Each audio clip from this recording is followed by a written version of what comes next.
Teman-teman, bayangkan jika informasi pribadi seperti nama, alamat rumah, nomor telepon, dan riwayat pengiriman yang kita berikan ke perusahaan bisa bocor dan kemudian diperjualbelikan secara bebas.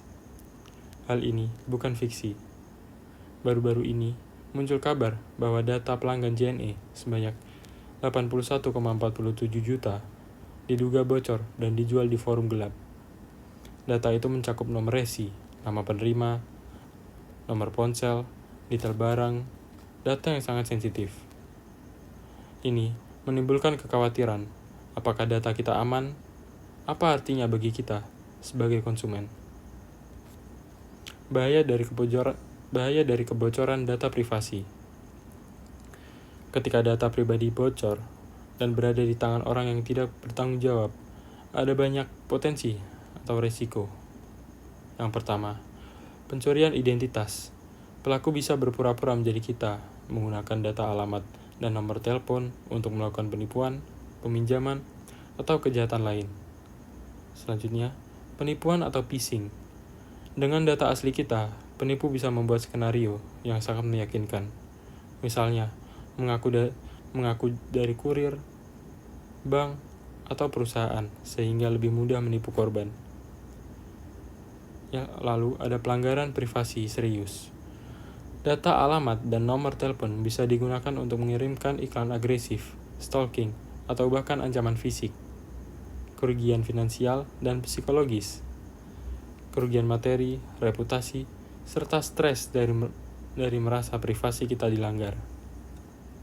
Kasus dugaan kebocoran data JNE ini menunjukkan betapa besar dampak jika perusahaan tidak menjaga data dengan baik dan bagaimana kita sebagai konsumen bisa terkena dampaknya.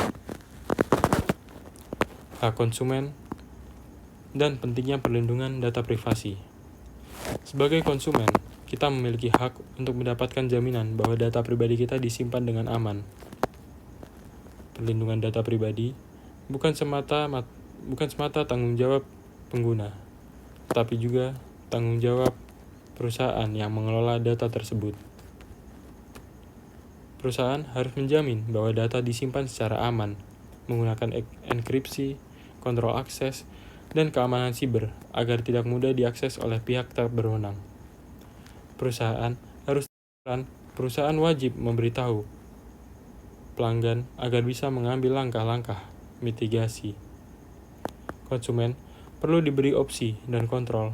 Misalnya, apakah data harus disimpan jangka panjang? Data apa saja yang dikumpulkan? Bagaimana data itu akan digunakan? Kejadian seperti di JNE ini menjadi pengingat bahwa data pribadi itu layak mendapatkan perlindungan serius.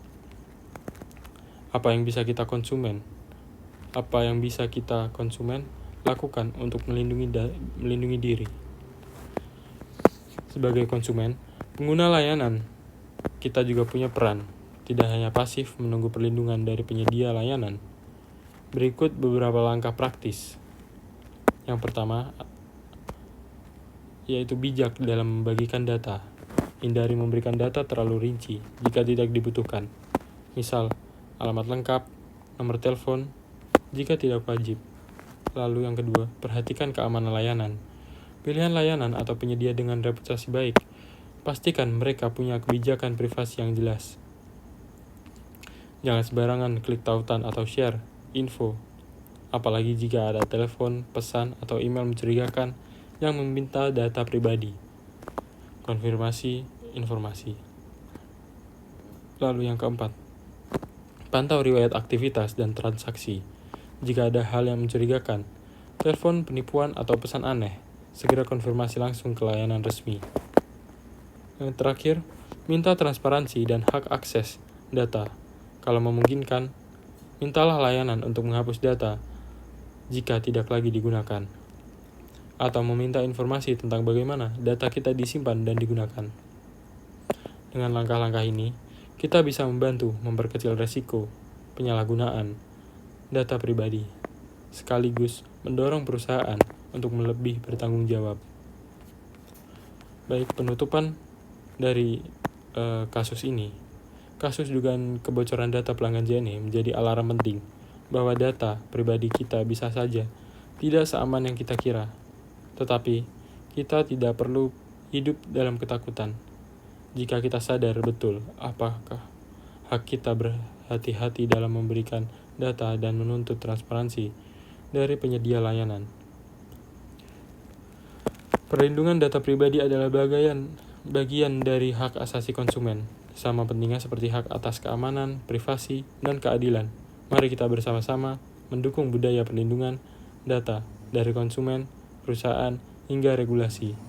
Semoga edukasi ini bermanfaat, dan semoga kita semua bisa lebih waspada serta bijak dalam menjaga data pribadi. Assalamualaikum warahmatullahi wabarakatuh. Kacau, men.